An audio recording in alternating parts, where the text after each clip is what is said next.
Good evening, everyone. This is a regularly scheduled meeting of the Waterville City Council. There are agendas available in the file pockets near the entrance or online at the City of Waterville's website. All items appearing in the consent agenda are voted on in one motion and vote. Generally, these items are routine in nature and do not require discussion. All items listed under unfinished business or new business are voted on separately. First, councilors will be given an opportunity for questions or comments. Once councilors have had an opportunity to speak, citizens will be given an opportunity for comments or questions.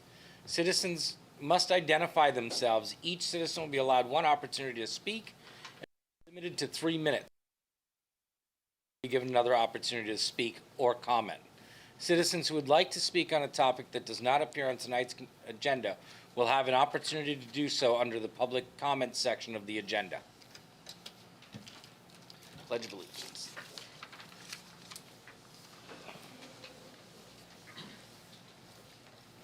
Pledge allegiance to the flag of the United States of America and to the republic for which it stands, one nation, under God, indivisible, with liberty and justice for all. Are we not doing the presentation? We're going to go to the presentation. I just wanted to get the okay. Pledge of Allegiance out of the way. Jamie Pelkey? That sounds familiar. I don't even know why I say it that way. They should just change it. Nope. Yeah, play ball. We need the presentation of conservation energy services. It's actually competitive energy services. Oh, it says Yeah, I know. It's just, competitive energy services, fossil and renewable energy forecasts. I believe. So I'm unsure whether it's Jamie Pelkey that is going to No. do the presentation, or Mike Perot? No, No. it's Charlie. Charlie Agnew? Charlie Agnew is supposed to be here. He's our consultant. If he, for some reason, isn't able to be here, I suggest or he's delayed, I suggest we just move on. All right. Disclosure of conflict of interest. Seeing none, I'm going to move on to council committees. I have a couple notes. Okay, good. I just wanted to say that the ARPA committee met last Friday and started talking about ideas for how to use the ARPA funds that we have left. And so I believe we'll be having a discussion at council next time, next meeting, to open this conversation again. The link for the meeting. And then I just wanted to say the Housing Committee has made a slight change in meeting frequency. And we'll be meeting once a month.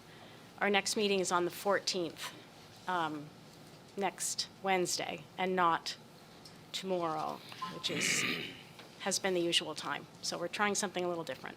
Join us on the 14th. All right.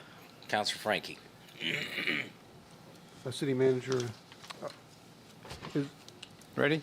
are you going to read this, is this the report that you're going to read? I'm not going to read it. I'm going to paraphrase it. Oh, okay, but I just wondered because otherwise I won't report on the TIF committee, if you're going to report on it. Okay. All set, Claude? Yeah. Thank you, Mr. Mayor.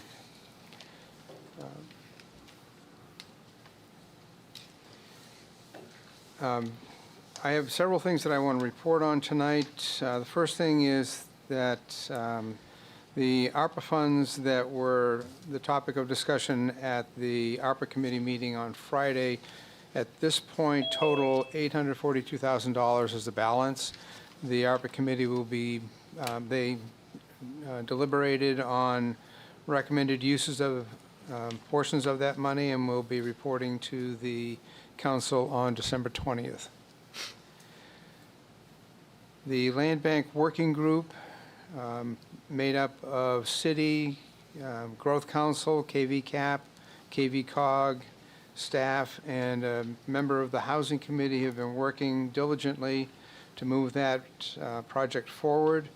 They are currently working on organizational structure for land bank authorities, and will move on from there to address bylaws for that organization. There's no forecast timeline for their completion of work, so I would project that they will probably be coming to the council with recommendations sometime in the February to April timeframe. We've begun a training program for city employees, the administrative staff, that is an online project at a very affordable price that offers 17,000 training courses. We have 20 people who have signed up for it. They started their first courses on December 1. The courses address mostly administrative and financial practices and procedures. In the area of finance for the city, the FY24 budget process has begun within the administration. We are working currently on a 5-year capital plan that will eventually grow into 10 years, 15, and then 20 years. That is something that the city hasn't had available for budgeting purposes for some time now. The process began with a meeting with the various department heads who would contribute to it, and kind of an educational process for them. It is going well, and we expect that to be the first piece of the operating budget, which is going to begin development in early January. And at this point, all the department heads are already working on cost estimates, et cetera. We have 2 goals from the administration standpoint with respect to developing the budget. The first is to maintain the current mill rate, and we'll provide you with a budget that does that. And the second is to meet all the charter deadlines for the process. At this point, we're projecting that getting started as early as we are at this stage, we will have the budget before the council for its action as early as late May. And that way you'll have probably 2 to 3 meetings in which you can deliberate the outcome. We have 2 finance committees working right now. We have the Municipal Finance Committee, which is that formed by the City Council, and then the charter-based City Finance Committee. The Municipal Finance Committee has begun meeting regularly, and it will be meeting in advance of the quarterly meetings of the charter-based City Finance Committee. The City Finance Committee is made up of school board members, council members, myself, the mayor, the superintendent of schools, and our respective finance directors. Their purpose is to combine the financial information about the overall city budget and financial status throughout the course of the year, and to report out to the council and the school board on what that data is and what its meaning is. One of the things that we're anticipating is going to come out of this process is the close cooperation and communication between the 2 boards in this committee will lead to a much smoother budgeting process, and one that it won't end with any surprises. So I think that all the members of that committee are looking forward to that. On the TIF front, that's the tax increment financing districts that we have.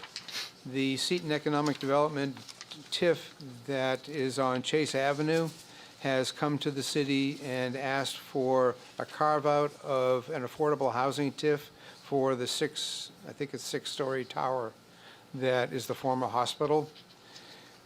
The TIF committee met with them I think twice recently, and will be forwarding a recommendation to the council for its consideration on December 20th.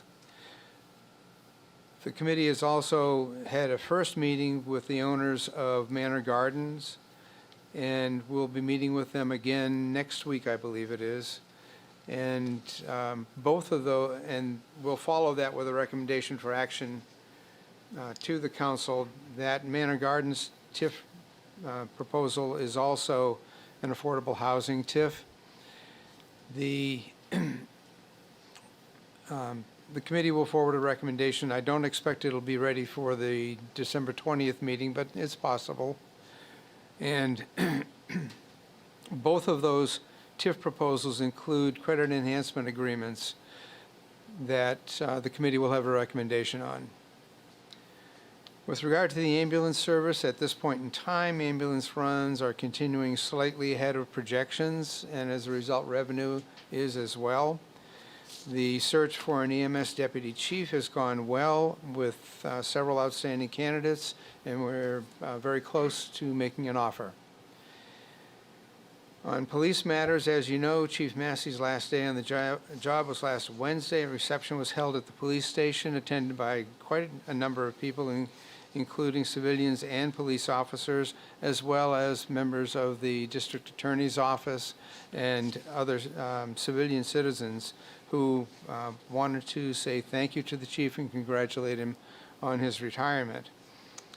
It's a customary practice in the law enforcement, actually I think it's in the public safety business, but particularly in law enforcement where patrol officers are out in their cars almost all the time, to do a sign-off from their radio on their last shift at the end of their last shift.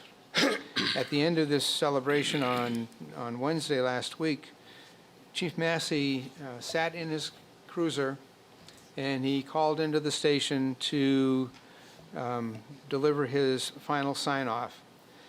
What normally happens is that sign-off is greeted by the dispatchers and acknowledged, and some congratulatory words are passed back and forth.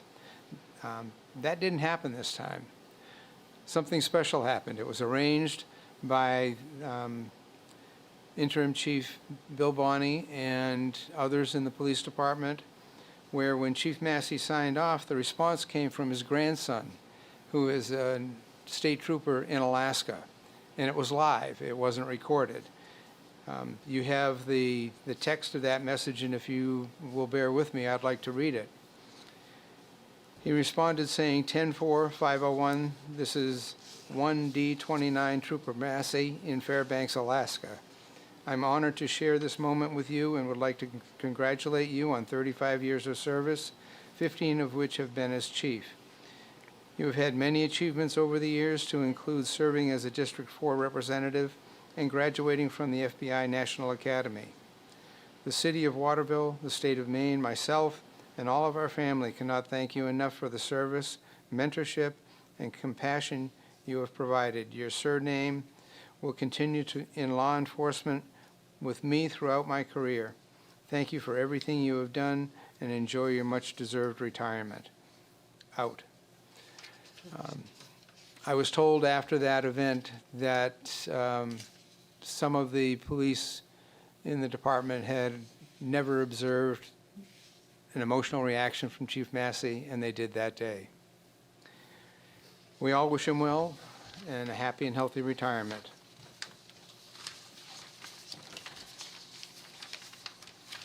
All right. In the public works space, most of the work that's currently being done is in preparation for winter. We had a recent snowstorm, which you all, I'm sure, remember. We had some issues with the sidewalk clearing downtown, and it gave the Public Works crew food for thought on how they're going to manage the snowstorms throughout this winter. They are working on plans, and I believe that they're going to measure up. The Police and Department of Public Works Department are coordinating on the imposition of the overnight parking ban, which started on December 1. It prohibits on-street parking from midnight to 6 a.m. Cars will be ticketed and towed if they're not moved. The Public Works Department will inform the Police Department that there is an obstruction that needs to be moved. The police will do the interaction with the owners of the vehicles, because they're the only ones who will know who owns them. So we're looking forward to a noticeable difference in the on-street parking, and in particular the snow plowing over this winter in the congested neighborhoods where previously where cars have been parked, we've gone around the cars. This year, we're going to do everything we can to move the cars and be able to clear the streets completely. With respect to LaFleur Airport, the activity at the airport is again outdistancing what it did last year. Many more landings and takeoffs, and a lot of fuel sales. As an indicator, the airport costs are at 78% of budget just 4 months into this current year, and the revenue is at 87% of projections. Those differences one would, immediately cringe at, but it's a result of all the jet fuel that we've been selling and all of the landing fees that we've been collecting. It would appear that the post-COVID period at the airport is one where we're going to see a lot more private air travel than we've seen in recent past. Then finally, I'd like to relay to you a few bits of information from the homeless shelter, who is telling us that at this point in time, since November 1, they are well within their capacity with the unhoused occupants that they've taken in. They want everybody to know that they are a low barrier shelter, and the facility is open to virtually anyone who needs their assistance. In the so far in this quarter, which is only a month and a half into it, they've served 80 people and have used $50,000 to help them obtain housing through their diversion program. Their street outreach, where they go out and talk to people about what their homelessness situation is, has produced a relatively small number of people who are unsheltered in our area. Bangor and Augusta have a far greater number. Of course, they're larger communities, but the 191 households that have been impacted by the disappearance of federal and state funding for housing assistance have not shown up at our door. At this point, the homeless shelter isn't seeing them, neither is the city welfare office. And that's my report for tonight. Any questions for Steve? Councillor Gray. Yeah, I just thank you for sharing these this data from the homeless shelter. I just wanted to underline the point that the shelter has served 80 people through diversion, and that means that people who might have otherwise gone into homelessness were able to stay housed one way or another, and that's through $50,000 of funds that were funded by ARPA. So I just want to say that, there's been a lot of concern, and rightfully so, in this community about how we're supporting our homeless population. And shelters, overnight shelters are one solution, but diversion is a really strong tool, and the homeless shelters really, I think, made an impact, which has meant that they are serving those who wish to enter services. So thank you to them and for all they're doing. And we'll hear more from Katie Spencer White, I believe, on the 20th. Good. I would like to add one thing to that, and that's that we met recently with the homeless shelter and our public safety departments to talk about emergency sheltering in the event that the homeless shelter becomes overloaded. And we've put together some strategies that we're going to be pursuing, and I expect that we'll be talking to the council about them at the December 20th meeting. Any other councilors? All right, moving on to public comment section. Patty, is there anybody online? Yes, but no hands raised. All right. Go ahead, Cindy.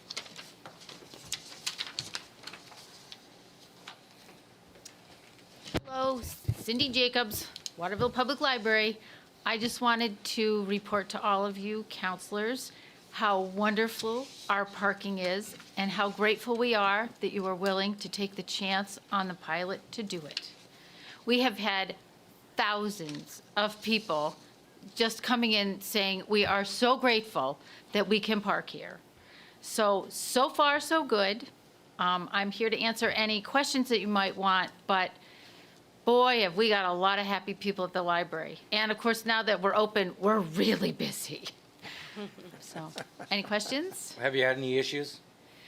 Not that I know of. I have asked about some, I've said, please, if there are any problems, please, make sure to let me know. We did have one student think they needed to park there for a couple of days. But the library has tools for that. We put out a nice little note, and we haven't seen the person back. So we figured that we have additional tools if we need them. But that was only one instance, and they got one note, and we figured they're gone. But other than that, we really haven't had any trouble at all. Did you leave them a coupon for a card? No, I wasn't around for it. I just heard about it. So All right. usually, you'd probably think it would be me out there monitoring it, but no, I have not been doing I that. was surprised. I'm like, Yeah, I have not been the doing first that. 3 days, I No, figured you'd be out nope, there. nope. I do kind of worry a little bit. I want to hope that nobody's trying to get up the street. That's, people do. I have watched them kind of try to make a turn into there going, whoops. Yep. So, but other than, I think it was perfect timing that it worked out well with the two-way traffic change, that everybody's had to learn all of this all at one time. And so far, so good. All right. Seems like there's enough room for people to back up. Yeah, it does seem like it. I mean, I tried it myself because I thought, how's this really going to work? It did. When you come right down to it, there is not that much traffic from Elm to Main, especially when they sort of realize it goes one. I mean, there just isn't that much traffic. At least there hasn't been to date. We don't have any snow yet and stuff, but we'll see.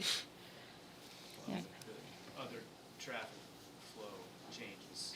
Correct, right. I mean, I think everybody's been sort of diverted. I mean, I've noticed myself, I've changed, sort of like when you want to go to Winslow, go to Front Street. Yeah. So I think it's been a real positive thing for all of downtown. So just Steve? want to let you know and tell you and say thank you for taking the chance. I wanted to let the council and the mayor know and to caution the public about driving past the library on Appleton Street at night because the streetlights are not working at this point. The electrician or electrical contractor on the project is going to be getting to that, but just be careful because it's pretty dark there right now. And we're having some issues with crossing lights that aren't operating yet. But all of that will come. It's all on a punch list. All right. Anyone else from the public? Still nobody with their hand up, Patty? All right, moving on to the consent agenda. Move to adopt. Read by title only? Okay, is there a second to the, Klepak, second. thank you. Okay, so that's the consent, and we'll do the title only after, if that's okay. Shall I do a roll call Please. on consent? Oh, sorry. Good. I do have just one item I wanted to pull out of the consent agenda, and that was just the item of the license for Cancun. Okay, Can we take that separately? yes. And that would be resolution 243? Yeah, I just wanted an update since we had, about a year ago, discussed some issues with renewing. So I just wanted, before we went ahead on the consent. Could I get a just second on reports. moving that out of the consent? Second. And let's vote on that. Yep. Okay. Counselor Gilly? Yes. Counselor DeBrito? Yes. Counselor Klepak? Yeah. Counselor Green? Yes. Counselor Frankie? Yes. Counselor McCormick? Yes. The vote is 6 in favor and 0 opposed. So now we can go back to the consent agenda without that item on it. All right, I'll take a roll call on the consent agenda without. Thank you. Counselor Gilly? Yes. Counselor DeBrito? Yes. Counselor Klepak? Yep. Counselor Green? Yes. Counselor Frankie? Yes. Counselor McCormick? Yes. The vote is 6 in favor and 0 opposed. So now we're at Resolution 243, which is authorizing renewal of liquor licenses expiring between January 1st, 2023 and March 31st, 2023. All right. Any discussion? Counselor Green. Right, so I'm wondering if we could just have an update. I understand that things have been going better at Cancun, but before we go ahead, we did say we would check in and see how things were going. Good afternoon, everyone. First, I would like to thank you for appointing me as the interim chief here at the police department. After 25 years, it's a little humbling to walk into that office and be the one in charge. But we get great people, and I look forward to working together with the community. So thank you guys for that. I really appreciate it. To update you on Cancun, we've had 53 calls there in the last year.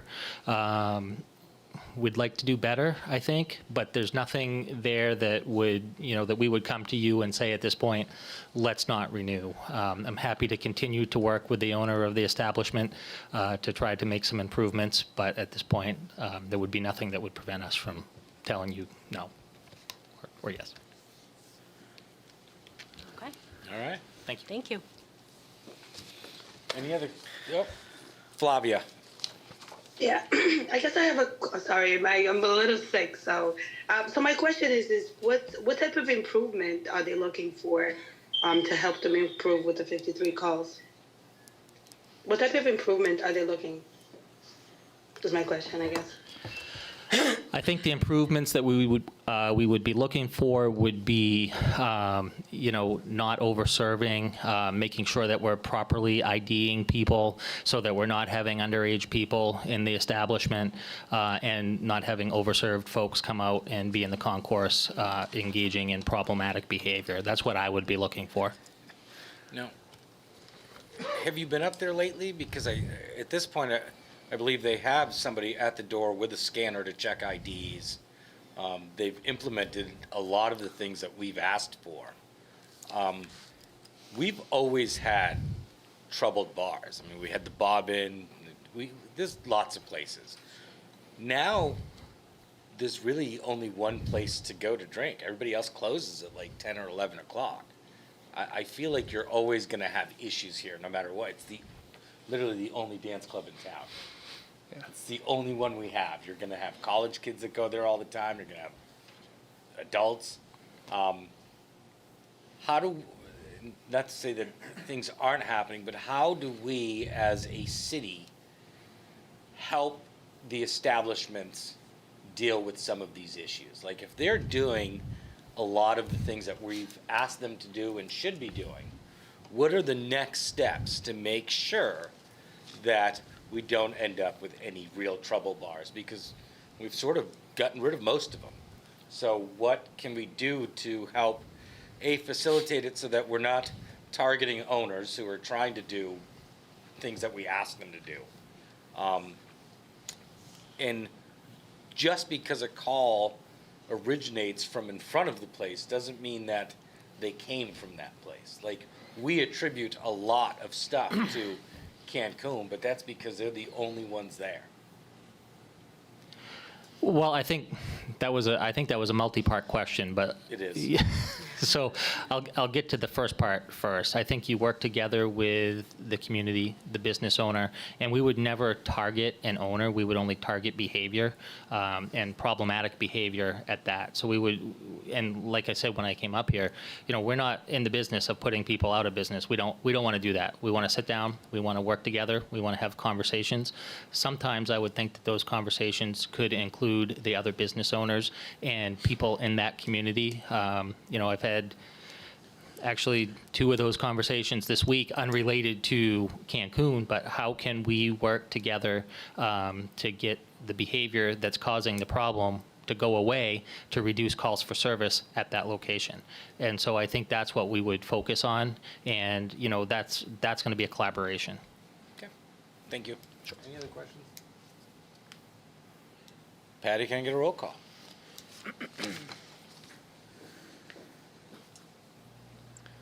Counselor Gilly, Yes. Counselor DeBrito, Yes.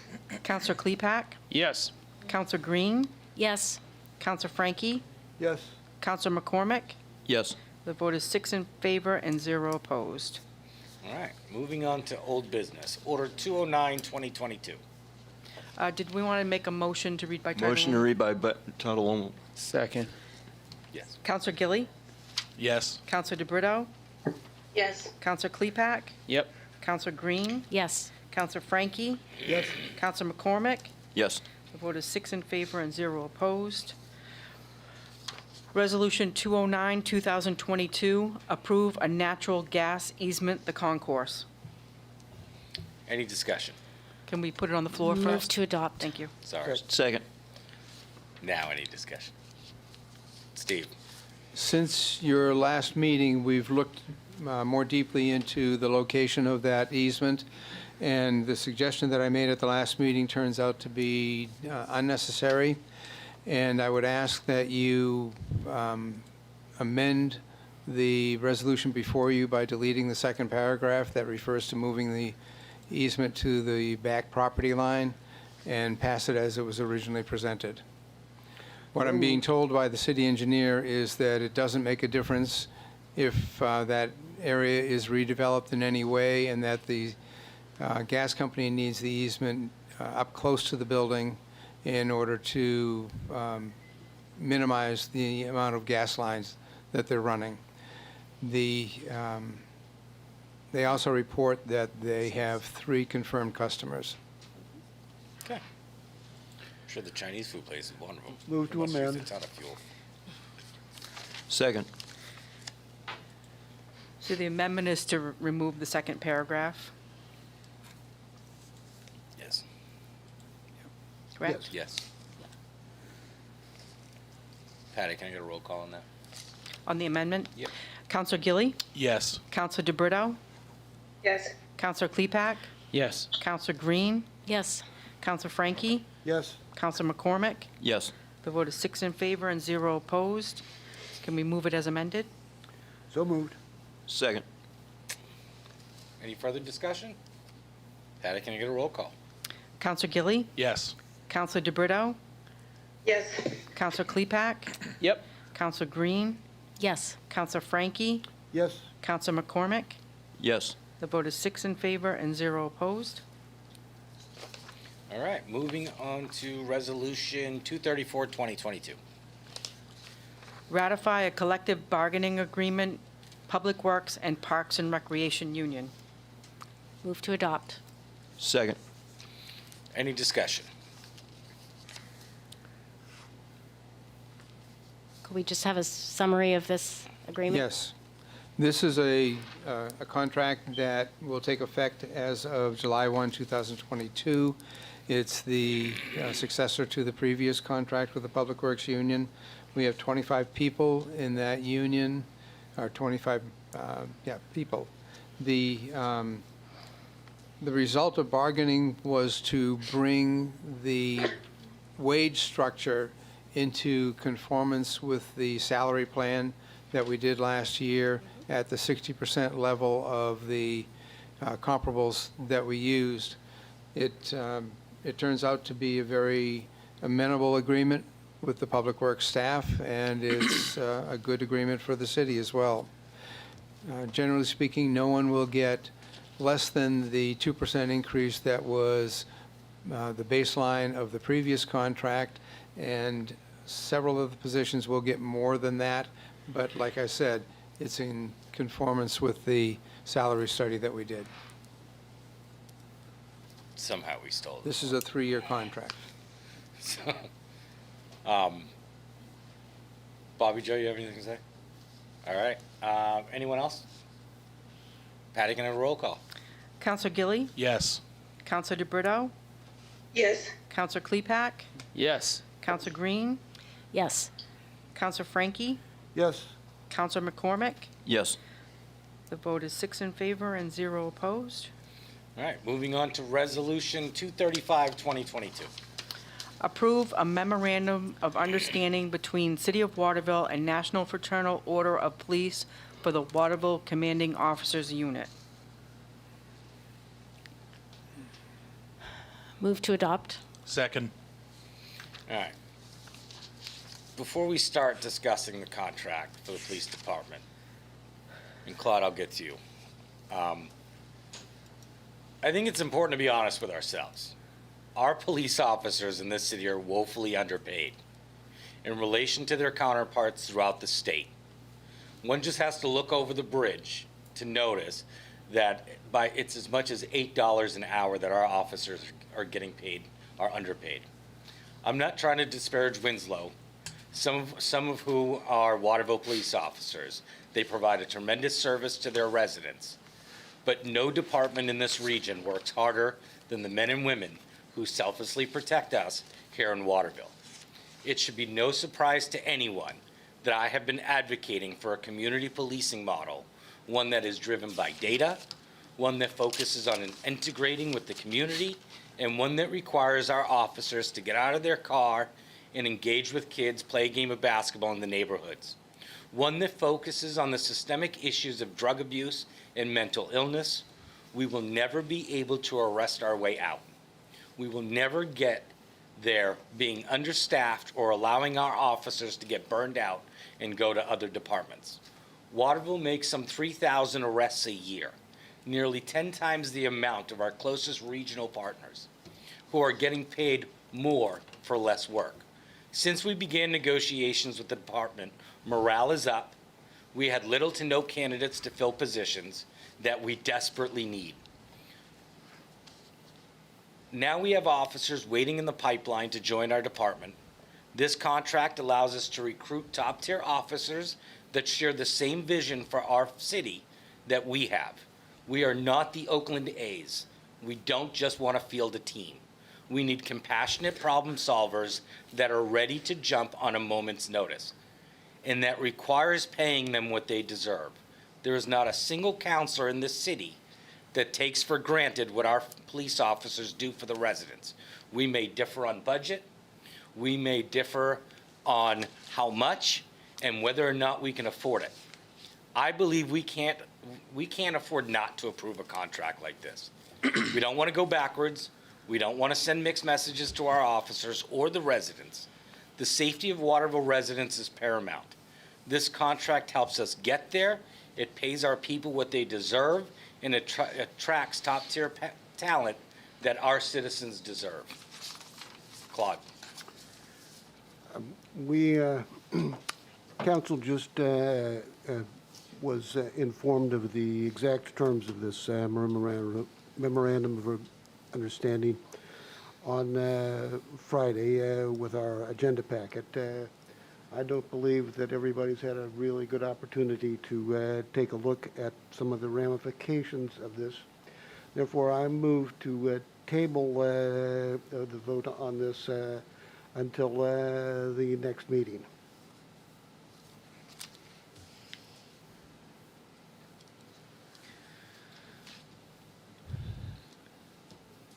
Go ahead. So is there no second to that motion? Not at the moment. No, I don't know. For me personally, look at today's headlines in the city of Waterville. Waterville deserves to have a quality, motivated, and passionate, police department. So, tabling this, I don't necessarily see the benefit with that. We need Waterville's growing. It's getting bigger. It's getting better, and Waterville Police need to have that support as well.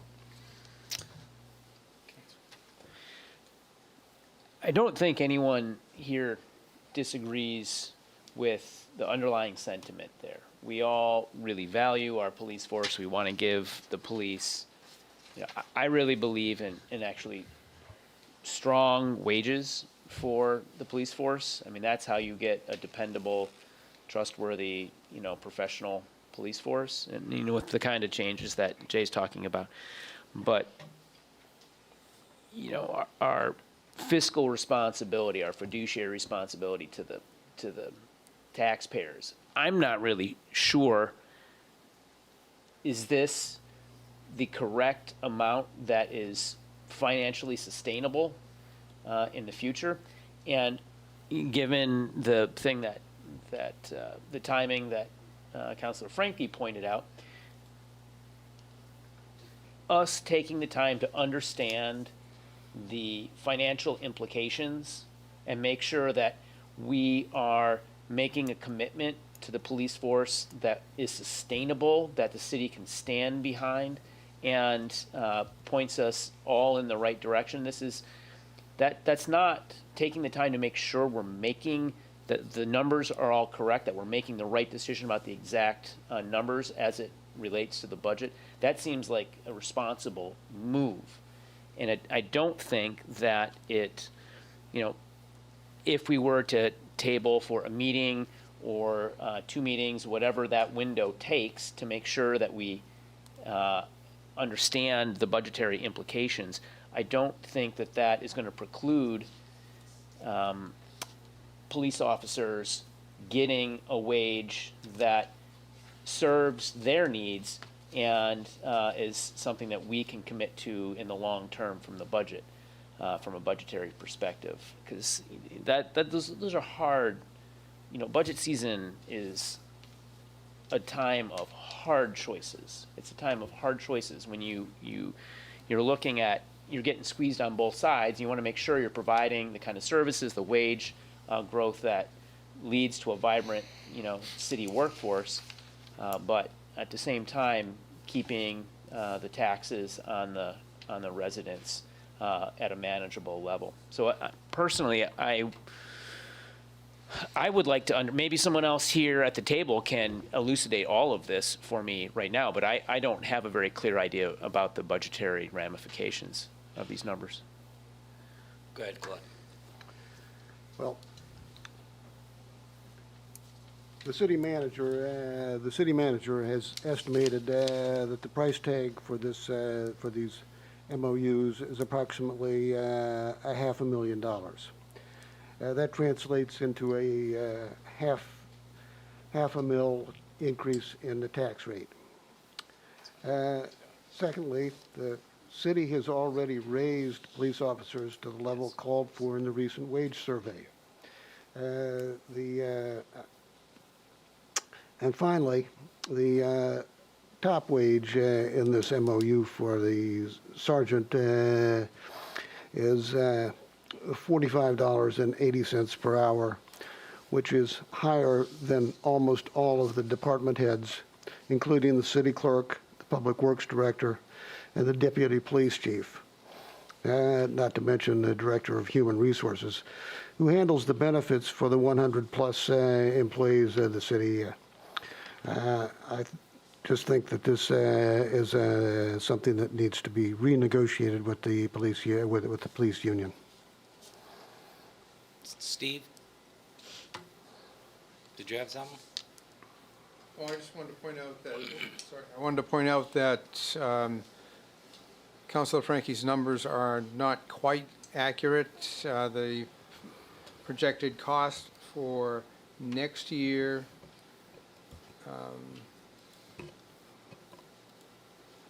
is $337,000, which is about 45 cents on the mill rate. But as I've written to all of you, and I spoke about tonight, that our goal on the budget is to bring the budget in with no increase in the mill rate. So we'll be looking at the revenues that we have, the increases that we're seeing in some of the revenues as we see them coming in this year. And I believe that we're going to be able to afford this. The references that he's made to the salary comparisons, I haven't compared them to that list that he's referred to, but when he said that the top paid sergeant would be making more than the deputy police chief, you need to keep in mind that the pay range for the deputy police chief is $89,000 to $110,000, I believe. And the highest paid sergeant would be 7 years on the job. We only have one person in that position right now, and their annualized salary, I think, is $95,000 under this contract, or this change. So, yes, we'd be paying them more than some of our other department heads, but this is one person in the department that he's making reference to. The comparison, as I've provided information to you among the various communities that surround us, puts us in a position where we're extremely competitive, but we're not at the top of the range, not on any of the positions. And I believe that agreeing to this change in the wages for this contract is a very good thing for the city to do, and I think it's going to serve us well long into the future. We keep talking about this contract, but in fact, we're talking about both of those police contracts in the context of two MOUs that are before you now. Both of them say essentially the same thing, and the impact on both of the contracts is the same, although the cost difference is, it varies between contracts because one has 25 people, the other one has 6. So I don't envy your decision tonight where you're mixed about how to move forward, but I do want to reassure you that whatever your decision is, the administration will support you entirely and provide you with whatever information you need that you don't have at this point, and will abide by and carry out your decision very, very promptly and effectively. Councillor Green. So I just want to add another perspective here, which, and I don't disagree with anything the mayor said. I think we all know that our police force is extremely hardworking, and we count on them, and that we're asking, and that it's a very demanding job for many reasons. But we also embarked on a study of the police department at a cost of $40,000, that's just underway. And so I really think it's premature to make a commitment like this before that study comes out. The city manager mentioned the goal to keep the mill rate the same. I mean, it's hard to see how that's going to happen until we know more about the revenue that we have.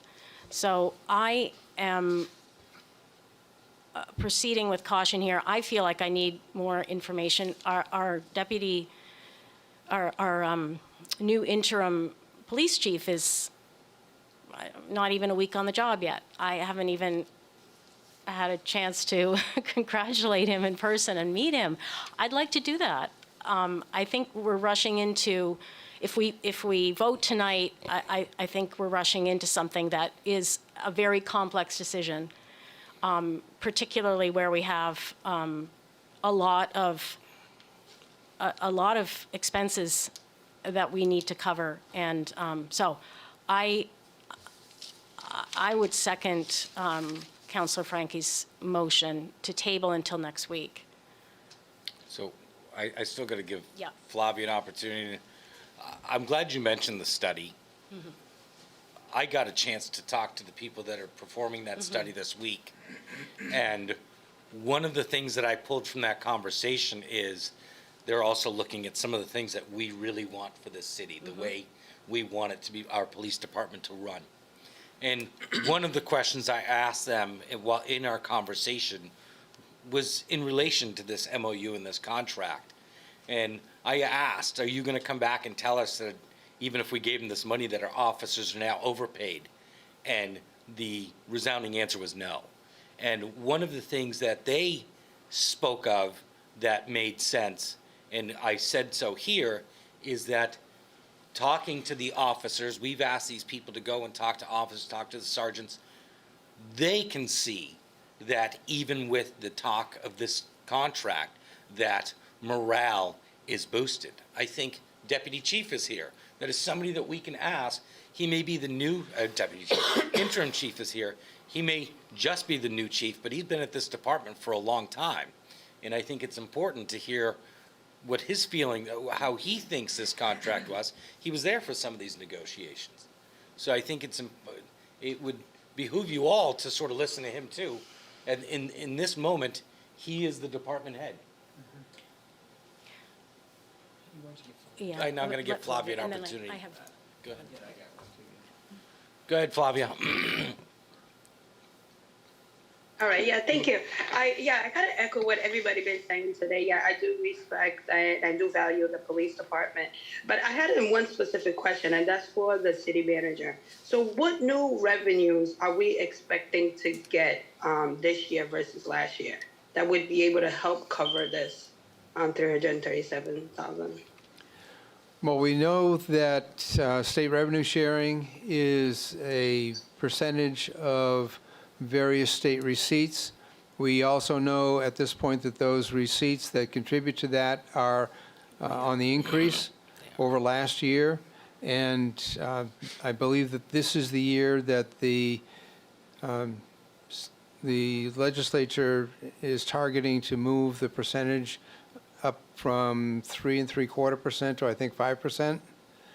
So we don't really know what's going to be the product of that, but we think that it's going to be measurable.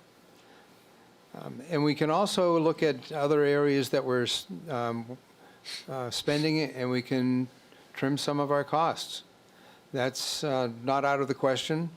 And this past year, we ended the year with, I think it was about a $400,000 unexpended balance in the operating budget. That right there would cover the cost of this contract next year. Yeah, but we can't rely on having a surplus at the end of each year. It doesn't work that way. It's not going to work that way. But the other part that's going to add some revenue, which is going to be hard to say, not hard to say, it's honest, is we have reevaluation this year. You're going to pull some extra money out of property values. Values of properties have gone up. We are going to see an increase in taxable value this year. Do you want to spend it all at the police department? No, but nobody's asking you to spend it all. No matter what we do, and even if you table, listen, you need more time to figure it out. It is what it is. I think you need to send a message that, and our officers know, we value them. We care about them. We're trying to do what's best for them and fiscally responsible for ourselves to make sure it's sustainable. No matter what you do, you're still underpaying your neighbors over the bridge. It doesn't make any sense.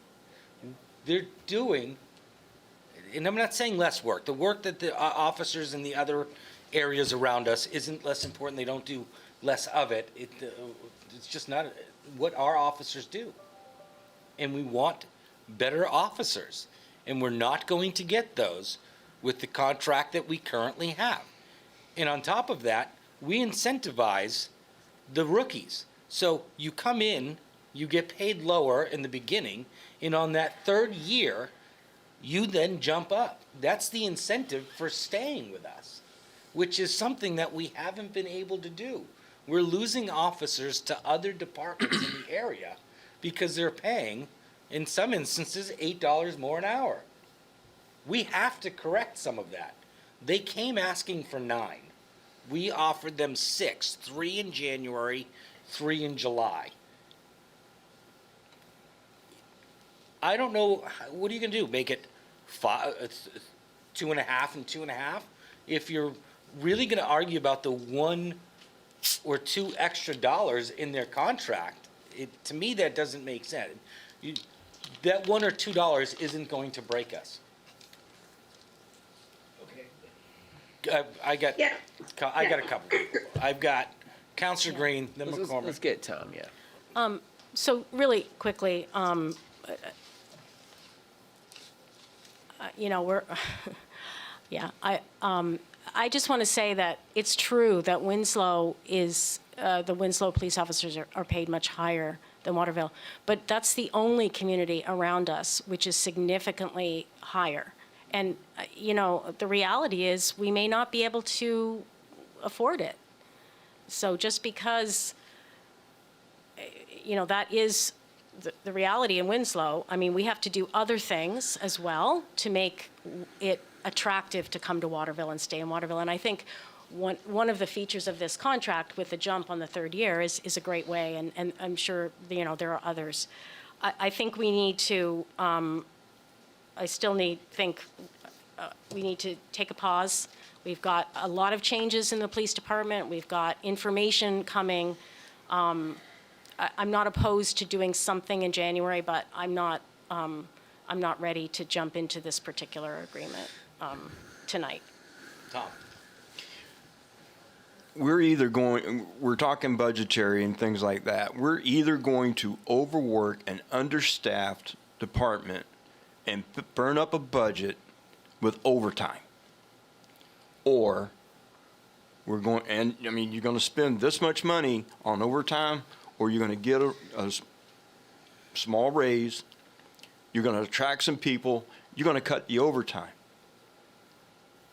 and hold some accountability in there and the incentive and stuff I'm looking at one officer getting over 40 man hours increase in vacation. I would be tripping all over for something like that. I work 40-hour. I am the salary guy. I'm not salary, but hourly guy. I think on the table.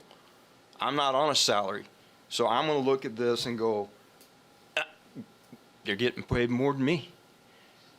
And they get. That was working at Bath, working all the other places I've been since. You're either going to burn up this budget with overtime and overwork some people, and you're going to chase them off, or we're going to try to attract some people.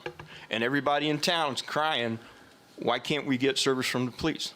Well, at the end of the day, you got to decide, are you going to eat 25 cents on your taxes to attract another patrolman that you may need when we're going to have another shoot up over like they had at across from Mount St. Joseph? We got to have another bank robbery? We're going to have a massive incident somewhere. I still have people sleeping down on Lehman Island. We got there's pros and cons. At the end of the day, we're going to burn a budget or we're going to burn a budget. Yeah, I don't think that us waiting to understand how we're going to pay for this is not going to, I don't think that that's going to, as you say, burn a budget. I don't think that's, how this is going to work necessarily. What I'm looking for is just some clarity on what the numbers mean. So we just had the city manager tell us that in fiscal year 2024, it's going to cost $337,000. However, in his brief that he provided for us, we have the number of $470,000 for the fiscal year 2024. We have $240,000 for remainder for this fiscal year, which we can cover because we have vacancies in the department, but that's not something that we're anticipating in the future. With the fund balance as narrow as it is, I just want to see the numbers worked. I really want to see the numbers worked. What is this going to mean in terms of the tax rate? And that's not going to burn budgets. If we are getting the information, even if we pushed it into January, which I'm not necessarily suggesting, even if we pushed it into January and this came through, that money would still end up back in the pockets of those police officers who were benefiting from whatever the MOU is. I just want, like, for example, that point there, is it 337 or is it 470? Steve? What I wrote to you in the brief, I apologize. I was doing that from memory. And obviously it was wrong because what I just read to you was a calculation done by the HR department on a very specific level, addressing the individuals who would be affected by it. So please accept my apology. Listen, I'm going to say it now. I just want to hear from the interim chief, and then I agree. I think that I don't want you guys to vote split. I don't want you guys to be like 4-2, 4-3. I would like us to go as a city and essentially almost, I mean, I may never make Claude happy, so he may always vote no. But I'd like to get us like a 6-1, 5-2. I'd like us to be unanimous in our support of the police department. Can you just tell us what you feel or what you're thinking, or it's your department after all right now, so. It's been my department for 25 years. I consider it home, so I just happen to be at the helm right now. You called me up here, so I'm going to give you some numbers. They've responded to almost 32,000 calls, 50 calls shy of 32,000 this year, 8 officers down. And so, they're tired. And those are the numbers I'm going to give you. Now I'm going to just tell you how it really is. When this TA happened, this temporary agreement happened, it made an instant impact on morale, unlike I've seen in my 25 years here. It made an instant change over there. There were smiles on people's faces, and that was a good thing, and we were all happy to see it. And I've never worked so hard as I did in the last several months to fill positions, but I could not get Academy grads to come over. And when word of the TA started circulating, I started hearing from Academy graduates, qualified, good people. I started hearing from them. And we have put one Academy graduate on the road, starting on his own this week after completing an abbreviated training program because he is very qualified. And then we're starting one at the end of this month, another Academy grad that will make an immediate impact on the road, helping those guys answer those 32,000 calls. So in my 25 years, I've not seen anything like it.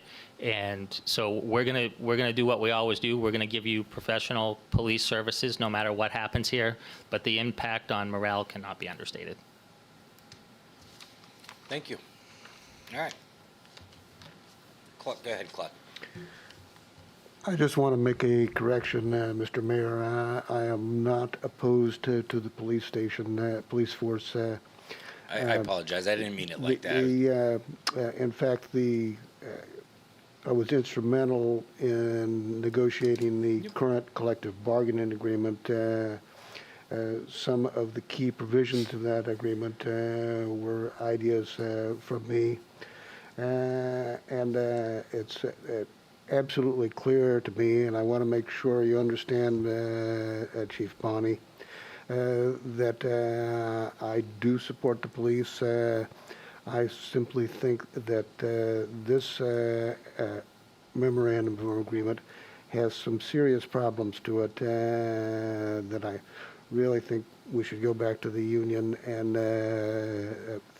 fix those problems to make sure that it's a fair agreement for all of the police officers in the unit, as well as being fair to the taxpayers of Waterville. Thank you, Claude. We definitely appreciate you, and we do appreciate your involvement in the negotiations. You've been a great help, so we do definitely appreciate you. Thank you. Claude, do you want to make your motion again? Yes, I'd like to move to table this until the first meeting in January. I'll second. Patty, can I get a roll call? Counselor Gilly, No. Counselor DeBrito, Yes. Counselor Klepak, I'm going to vote yes because I want a clear delineation of the numbers. I want a clearer delineation of the numbers. If we have the numbers that have arrived to us in the information walking into this meeting are at odds with what was reported to us just now from the city manager, I want some clarity on that. I want to see a detailed description of those numbers. And so I'm going to my concerns are a little different than Claude's. I'm going to vote to table until I have some clarity on the financial ramifications. Counselor Green,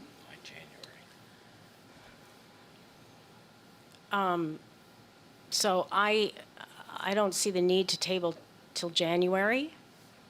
I think we could take this up in December. Right.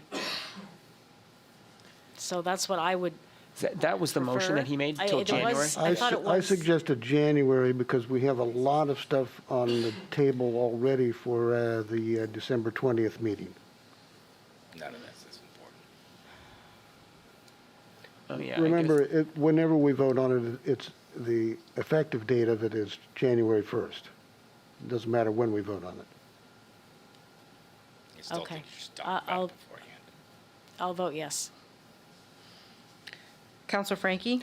Yes, Counselor McCormick? No. The vote is 4 in favor and 2 opposed. All right, Resolution 236, 2022.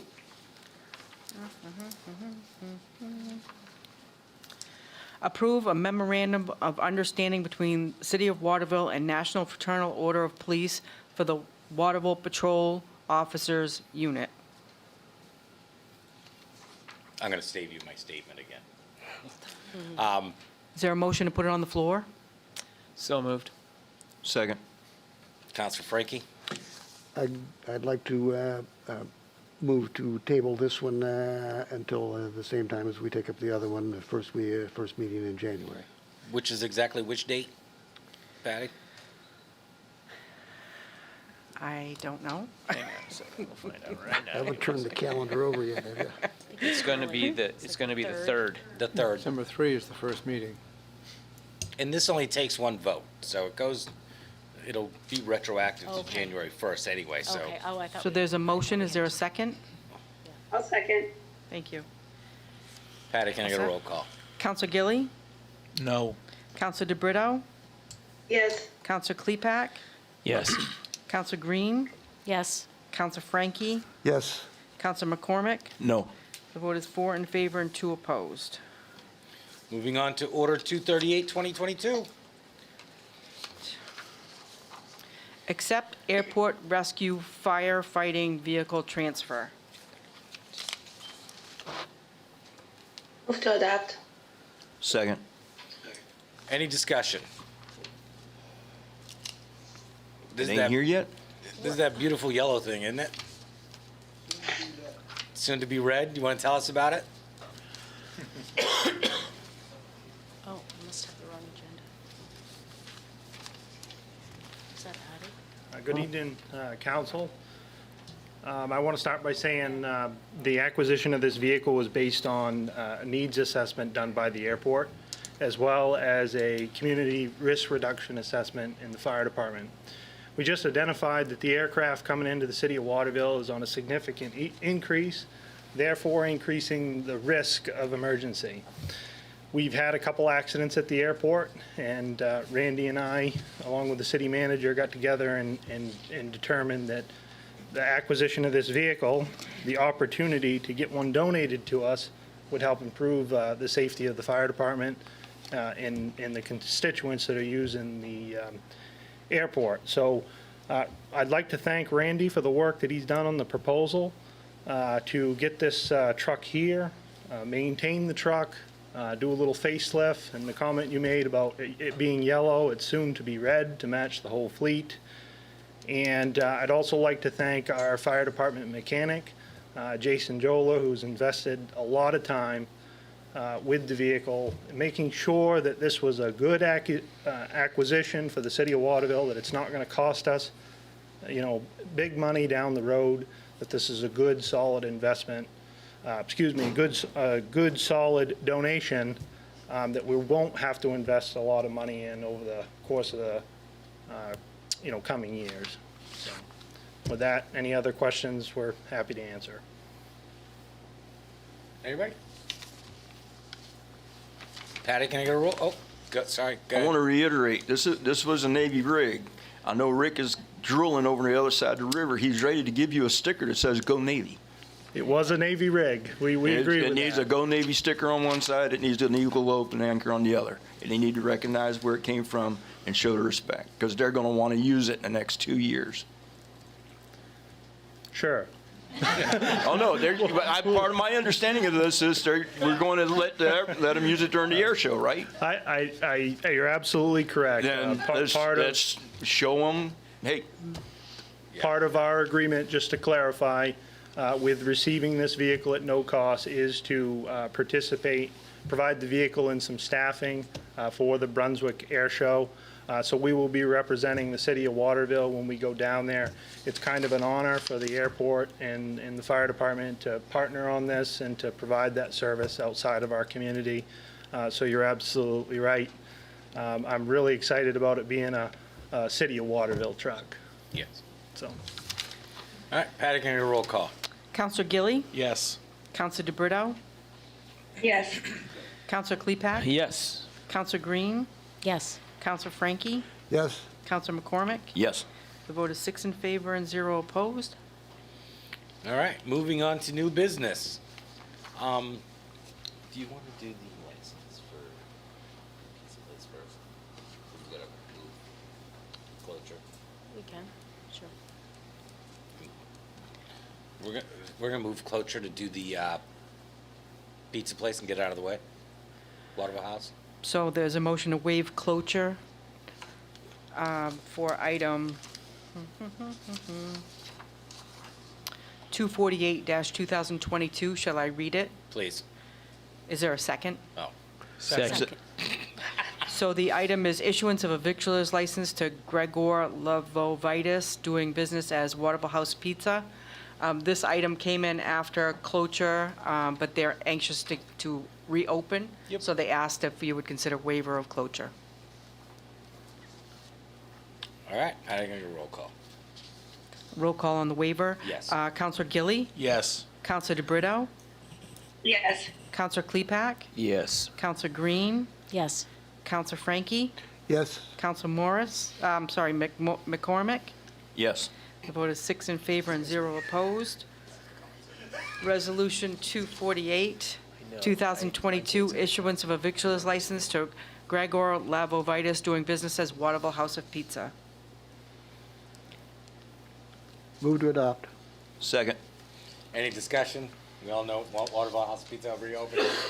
I want my steak and cheese during the day. It's not there. I don't know, Jay. I don't see any pizza in front of my refrigerator. You and I are going to have a lot of discussions over the next few weeks. I'll make sure I bring pizza. All right. All right, Patty, can I get a roll call? Counselor Gilly, Yes. Counselor DeBrito, Yes. Counselor Klepak, Yes. Counselor Green, Yes. Counselor Frankie, Yes. Counselor McCormick. Yes. The vote is 6 in favor and 0 opposed. All right, moving on to Resolution 244, 2022. Approve issuance of a liquor license to Waterville Creates. Move to adopt. Second. Any discussion? Jay, Yes, sir. is this pursuant to the Ship Center? Yes. That, Yes. which is getting ready to open, Yes. right? Couple, Yeah. couple more weeks, the 16th. Where's the plug from the mayor? Well, we're going the 17th. Where's the plug from the mayor? On the 15th. I was going to do that on the 15th. Okay, Closer. If I say it now, people are going to forget. But yes, go to Waterville. This place, we toured it inside. It looks gorgeous. It's got a lot of fun colors.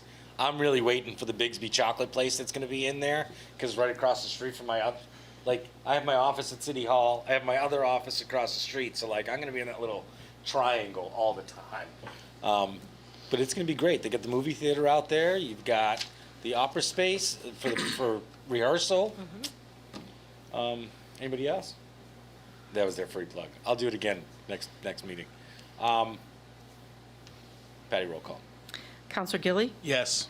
Counselor DeBrito, Yes. Counselor Klepak, Yes. Counselor Green, Yes. Counselor Frankie, yes. Counselor McCormick. Yes. The vote is 6 in favor and 0 opposed. Resolution 245, 2022. Approve issuance of a theater license to Waterville Creates. Move to adopt. Second. Any discussion? Patty, can I get a roll call? Counselor Gilly, Yes. Counselor DeBrito, Yes. Counselor Klepak, Yes. Counselor Green, Yes. Counselor Frankie, Yes. Counselor McCormick. Yes. Vote is 6 in favor and 0 opposed. Moving on to Resolution 246, 2022. Refer to the Planning Board zoning amendment 6 Cool Street. Move to adopt? Second. Any discussion? Steve, you want to, oh, go ahead, Claude. Well, I'm a little concerned. This is a residential zone right now, and they're asking us to, it's had an exception for an office building, and they want us to reduce the amount of residential zoned land. I'm a little concerned with that. I just hope that the planning board gives it a thorough look at to make sure that it really makes sense and that we're not losing prime space for residential housing there. So I asked the same question. This is actually the old water district. Yeah. And to buy up that space, there was only room for like 2, maybe 3 units if they were able to build on that lot. And there were going to be some other reasons why they couldn't because of the waterway that's behind them. In the office, it's going to be a doctor's or a dentist's office, right? Oh, yeah. There, we got some people.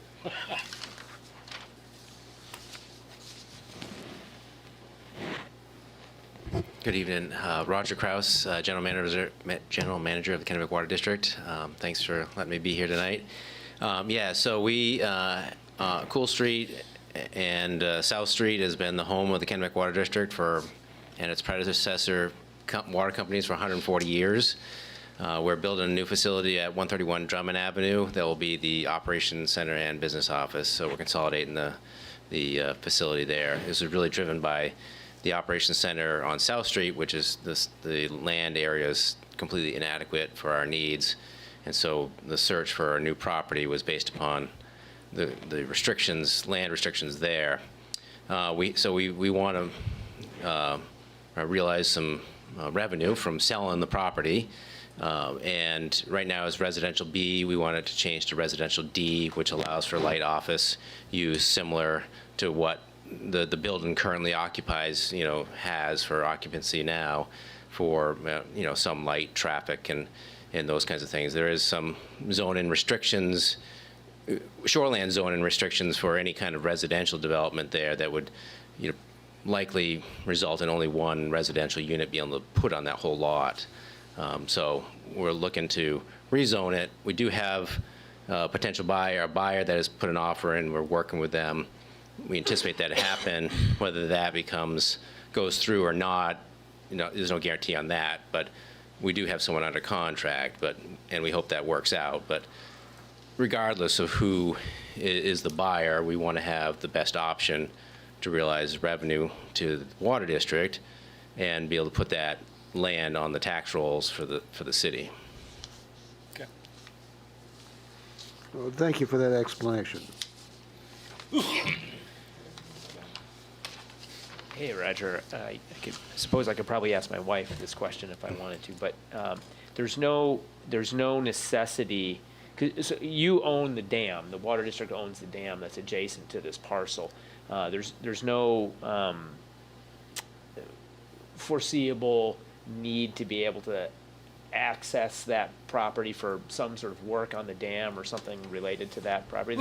The property is fully, or do you not own the dam? We do not own the dam. Actually, we sold Got it. that in 2019, and there's a section of the land on Cool Street that's associated with the dam and a right-of-way coming across that, as well as on South Street. There's a piece of the parcel there that went to the Messalonskee Stream Hydro, who owns the dam. They own all the 4 dams on the Messalonskee Stream now.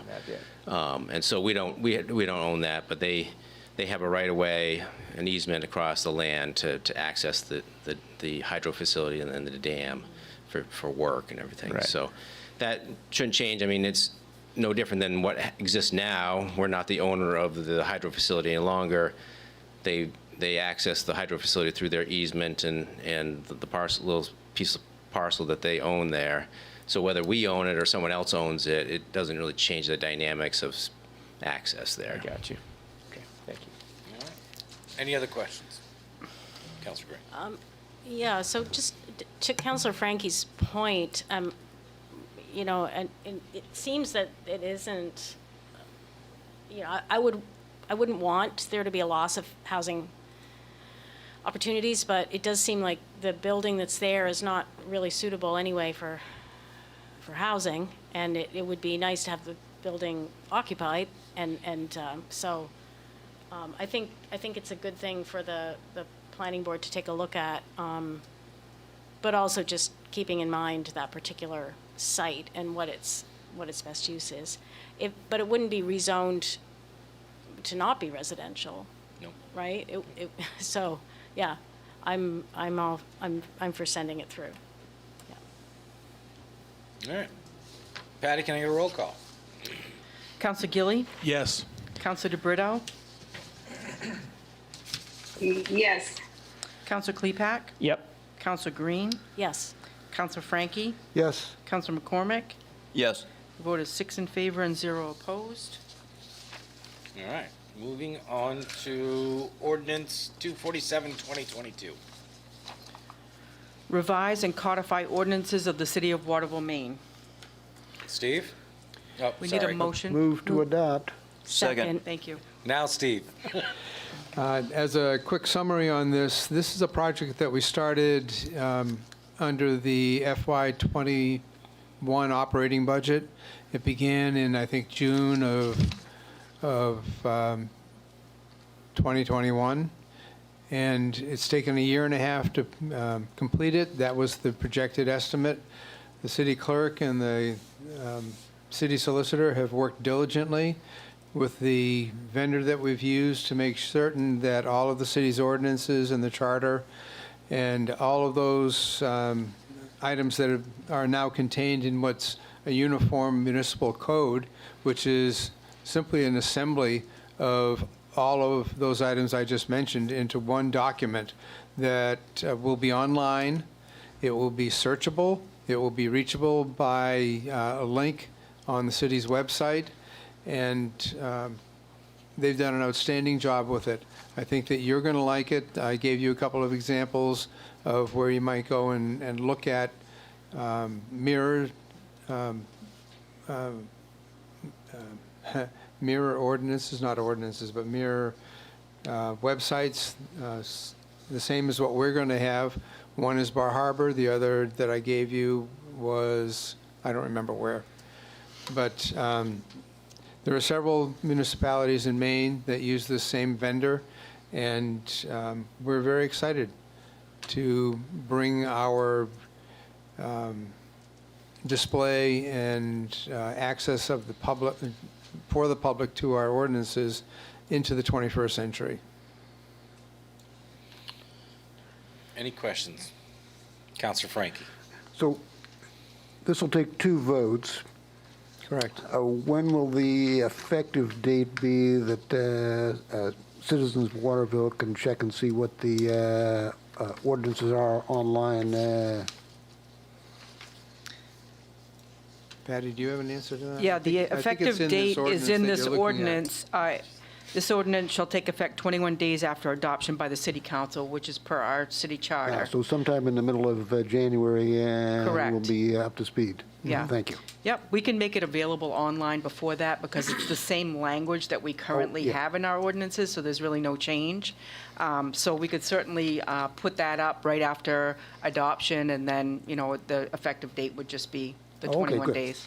Thank you. I don't think there's a need to wait. For those of us who search endlessly through the ordinances trying to find an answer to some question, and that includes city staff, lawyers, and the public in general, this is going to be a godsend. It will be so simple in the future. I like that it's searchable. Yeah, I think one of the communities was Bangor. In any case, I went on their website and played around, It was nice. It was, yeah. I think it'll make things a lot easier. Patty, can I get a roll call? Counselor Gilly, Yes. Counselor DeBrito, Yes. Counselor Klepak, Yes. Counselor Green, Yes. Counselor Frankie, Yes. Counselor McCormick. Yes. The vote is 6 in favor and 0 opposed. All right, moving on to council comments. Counselor Green. So this is the season where the city looks at committees that have openings, and I just wanted to encourage people to consider service to the city. We have a number of committees, and I believe openings are on the website. Can you let us know about that, Patty? Yes, we have. We've put some, the openings on the website and also on the Facebook page, and we had a newspaper ad as well. And there's an online application available through the city's website under boards and committees. And if not, people can just contact the city clerk's office. We have regular paper applications there. Great. I have one more. Go ahead. Just wanted to remind everyone, tomorrow is our first downtown visioning charrette. It will be held right here at the Elm, but upstairs, from 3 to 7. It's an open house format, so it's not a 4-hour commitment. You can drop in any time during that period and take a look at, it's been described as a kind of science fair, but I would say maybe social science fair, where you can look at different elements like parking, landscape, traffic patterns, I said that already, housing, et cetera, and just kind of share your thoughts and get some ideas. And the consultants will be there and city staff, and hope to see you there.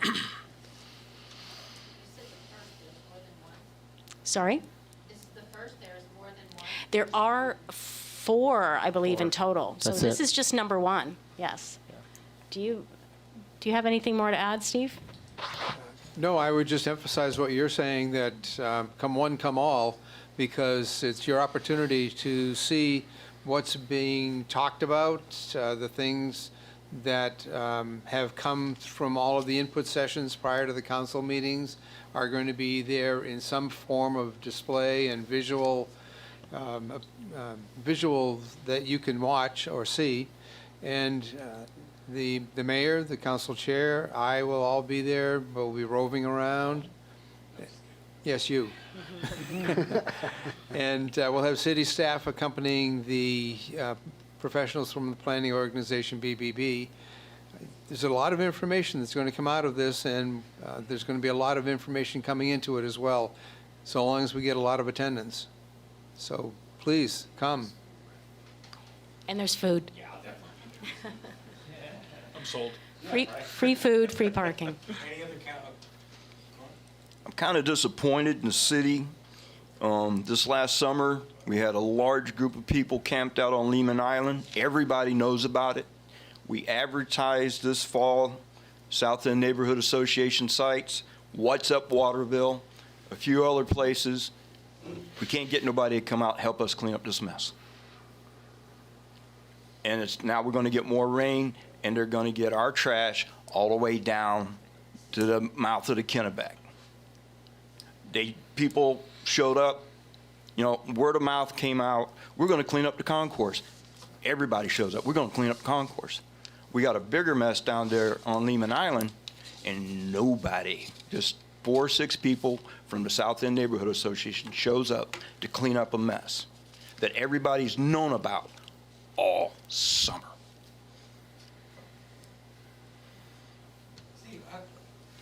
Public Works comes out and picks up the trash after we bag it, but at the end of the day, trying to get community support from the other areas of the city to help us clean up this mess. Everybody supported donating stuff to them because they're homeless and in need. I understand this.